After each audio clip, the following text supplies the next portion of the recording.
the Gaon Mivilna wrote that in the word Beresheit, the first word in the Torah, he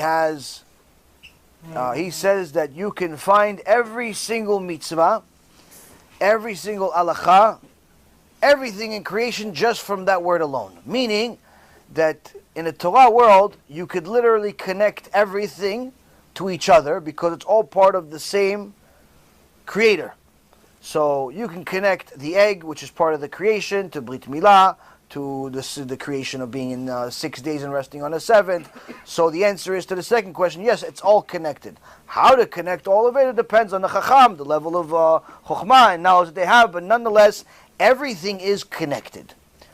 As far as the first question, why did Hashem create the world? The real reason we do not know, and we will never know, because you have to be God in order to understand God completely. But we have a few understandings, if you will, a few teachings that we have, and that is that in order for someone to say that they are a good person, they cannot simply say, I'm a good person just because. Good is something that you have to express. You can't say I'm a good person, but every time somebody asks you for something, you say no. They ask you for a favor, no. They ask you they say hello to you, you say no, nothing, never no. You cannot be a good person if you don't help anybody other than yourself. Meaning good is something that you have to express. So, how do you prove that you're good? By doing good. In order to be good, you can't just say I'm good. You have to do good. You have to produce good. So, HaKadosh Baruch Hu is the ultimate good. But in order for him to show that he's good, he had to produce good. He had to produce good. In essence, he created the creation in order to give us good.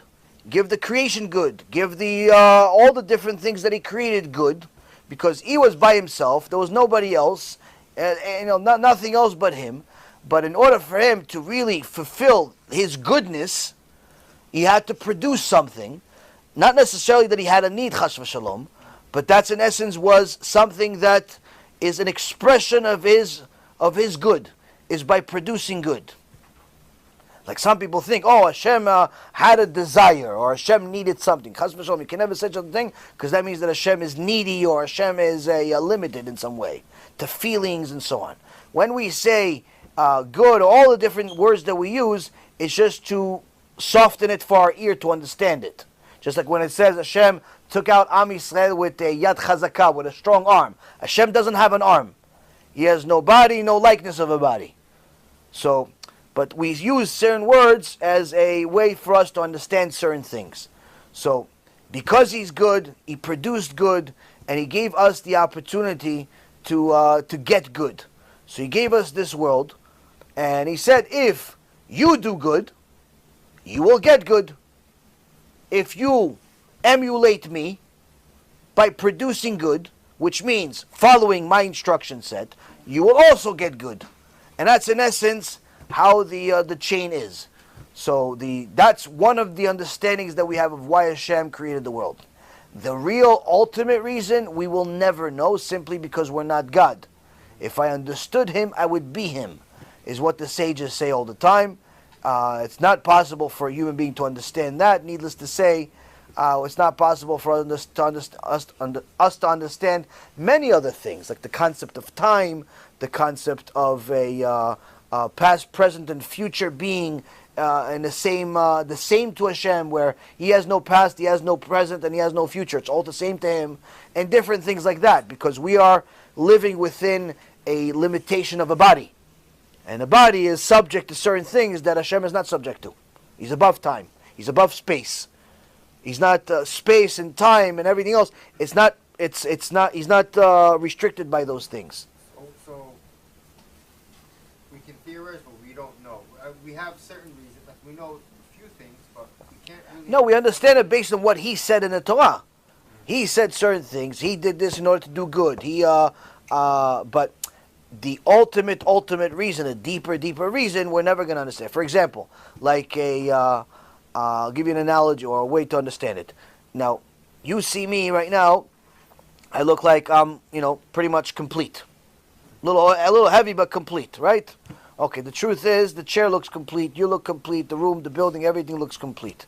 Now, if you look at everything through a microscope, you're going to see that not only are we not complete, but in fact, we're 99.9% empty.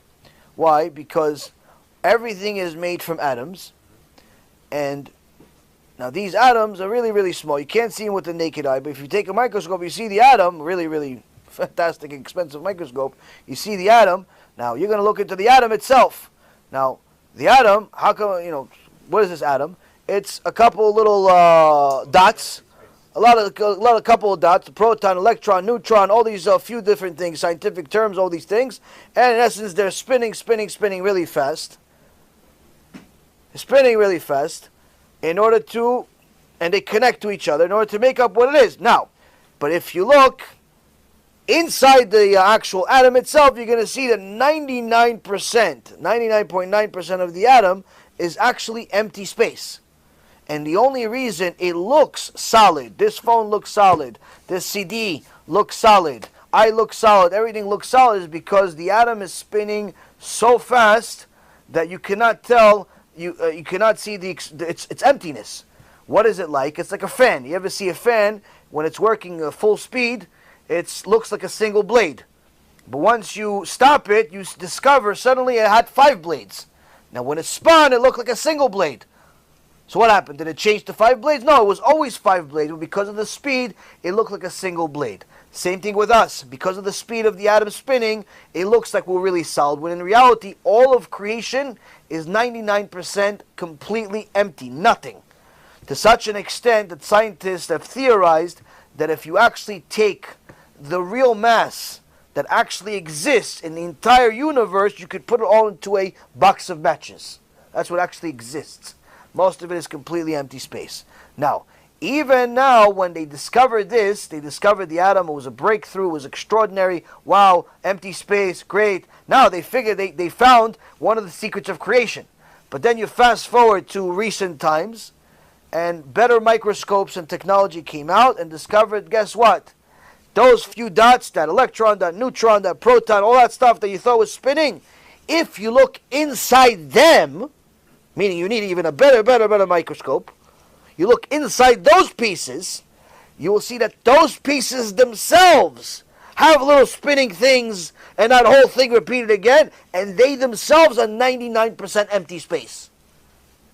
Meaning we even have less than what we thought, much less.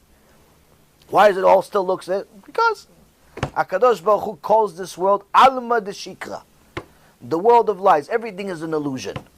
Everything is an illusion. You think that you're in love, the next thing you know, you hate her. You think that you're rich, the next thing you know, you're broke. You think that you're smart, the next thing you know, everything you believe is a lie. Everything is false. Everything is upside down. The people that are the most wicked sometimes are leading the show. The people that are the most righteous look like they're homeless. Everything is upside down in this world. For a moment of pleasure, a person is willing to give everything up for it. But when he realizes that it was a mistake, it's already too late. It's already too late. Alma de Shika, it's a world of lies.